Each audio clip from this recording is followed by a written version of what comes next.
मुंह का कैंसर होता है उसके जो पेशेंट है वो अक्सर मुझे पूछते हैं कि क्या मेरा चेहरा पहले जैसे दिख पाएगा, क्या मैं ठीक से बोल पाऊँगा, मुझे खाने में कोई दिक्कत तो नहीं होगी।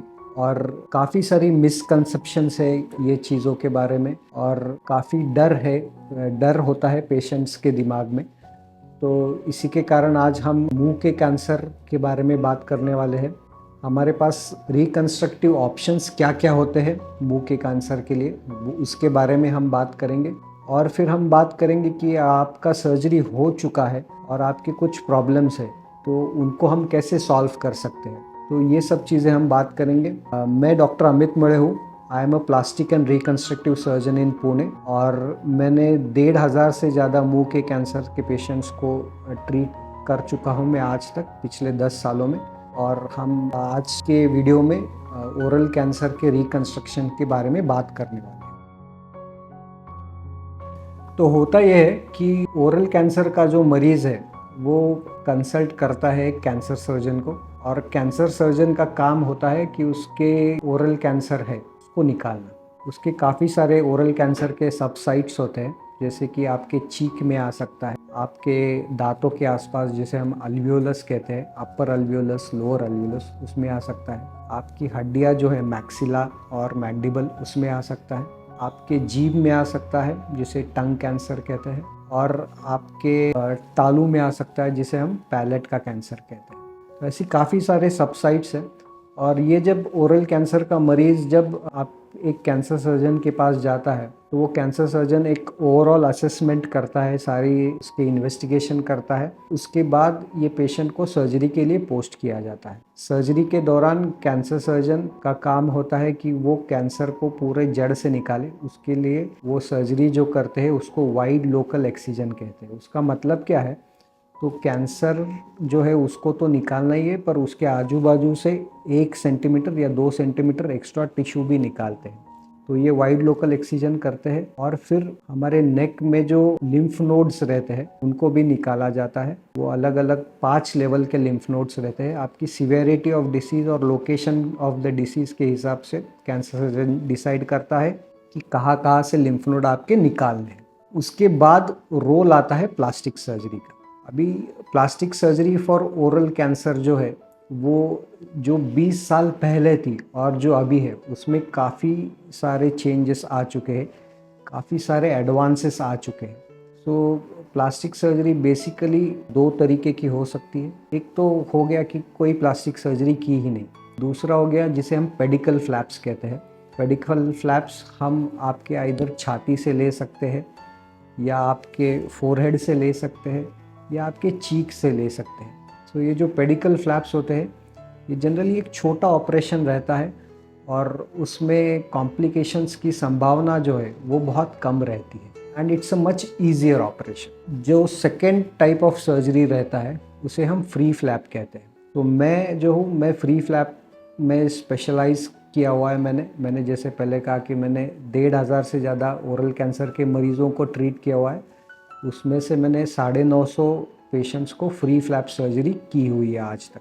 तो फ्री फ्लैप क्या होता है कि आपका जब भी कोई जीभ का पकड़ो या चीक का डिफेक्ट ऐसे बनता है तो मैं वहाँ पे आपके बॉडी से ही टिश्यू लेता हूँ, उसका ब्लड सप्लाई उसके साथ लेता हूँ और वो टिश्यू जैसे पकड़ो, समझो कि आपके अगर चीक में डिफेक्ट है तो मैंने अपने हाथ से आपके हाथ से थोड़ा टिश्यू लिया, उसको आपके चीक में वहाँ पे जोड़ दिया और फिर उसको जोड़ने के बाद उसको ज़िंदा भी तो रहना है, तो उसके लिए हमें उसका जो ब्लड सप्लाई है उसको गले में जोड़ना पड़ता है।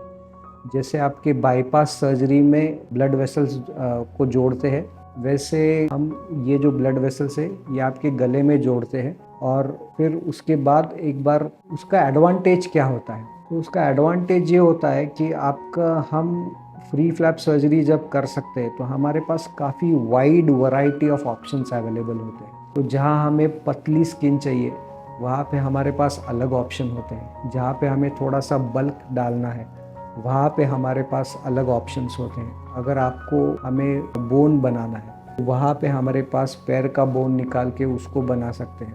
सो हमारे पास काफ़ी ऑप्शंस रहते हैं। उसके साथ हम मिक्स एंड मैच करके पेशेंट को very good functional, very good aesthetic reconstruction हम दे सकते हैं ये फ्री फ्लैप सर्जरी करने के द्वारा।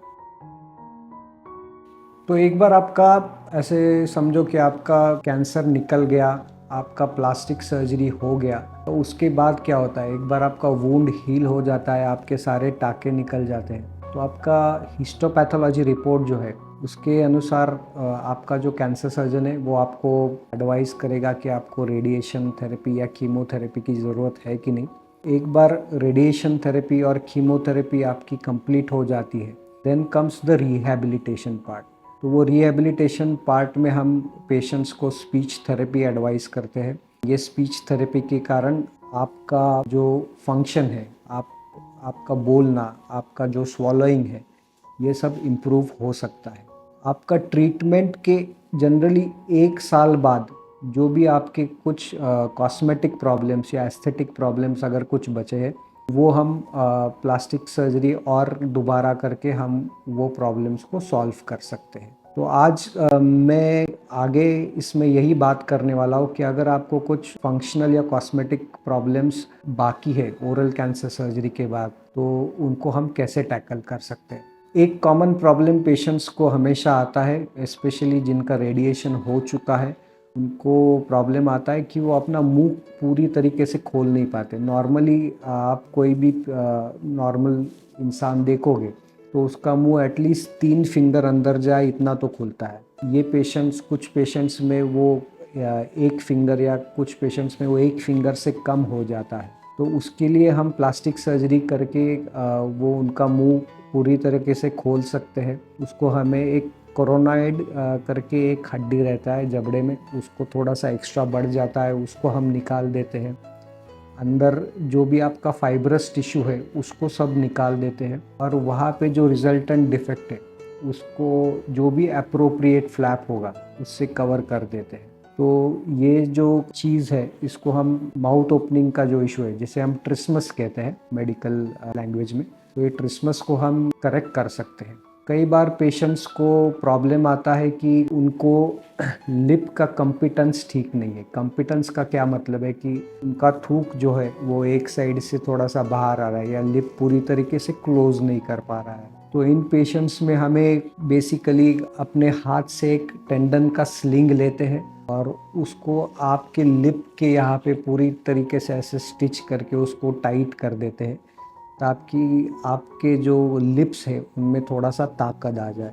अभी जैसे हमने पहले कहा था कि फ्री फ्लैप ये स्टैंडर्ड सर्जरी होता है ओरल कैंसर रिकंस्ट्रक्शन के लिए। एटलीस्ट 80% लोगों में वो इंडिकेटेड होता है। बट कई बार ऐसी चीज़ें होती है कि आपका अगर कैंसर बहुत एडवांस्ड है, आपके यहाँ पे प्लास्टिक सर्जन अवेलेबल नहीं है, तो फ्री फ्लैप सर्जरी होता नहीं है। तो कुछ पेशेंट्स में कुछ ऐसे पेशेंट्स आते हैं जिनको हड्डी नहीं है, 5-6 साल पहले सर्जरी हो चुका है और अभी जो उनका जॉ है वहाँ पे बोन है नहीं, और वो को भी हम डाल सकते हैं सेकेंडरीली। तो हम पैर का बोन निकालते हैं, उसको अच्छी तरीके से शेप देते हैं और उसको अपने जॉ जैसा शेप देने के बाद उसको वहाँ पे लगा के उसे हम डाल सकते हैं। कुछ जगहों पे अगर कंटूर डिफेक्ट्स है, वो कंटूर डिफेक्ट्स हम ठीक कर सकते हैं। कुछ उबड़ खाबड़ है, कहीं पे थोड़ा सा गड्ढा है, तो वो गड्ढे को हम ठीक कर सकते हैं। कई बार उसके लिए फ्लैप सर्जरी करना पड़ता है, कई बार छोटा सा फैट ग्राफ्टिंग वगैरह, इन चीज़ों से वो ठीक हो जाता है।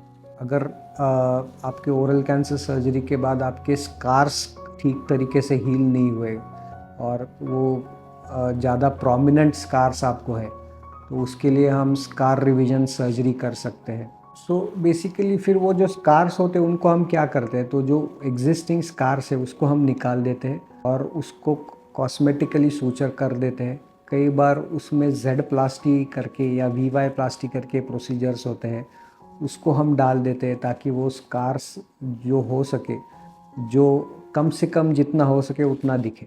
और तो अगर आपको ये कुछ आपका ओरल कैंसर का सर्जरी हो चुका है और आप कुछ फंक्शनल इम्प्रूवमेंट्स चाहते हो, कुछ कॉस्मेटिक इम्प्रूवमेंट्स चाहते हो, तो मैं ये सजेस्ट करूँगा कि आपके आसपास जो भी प्लास्टिक सर्जन है जिसको ओरल कैंसर रिकंस्ट्रक्शन में अच्छा एक्सपीरियंस है उनसे जाके मिलो, और वो आपको डेफिनेटली इन चीज़ों में हेल्प कर पाएंगे।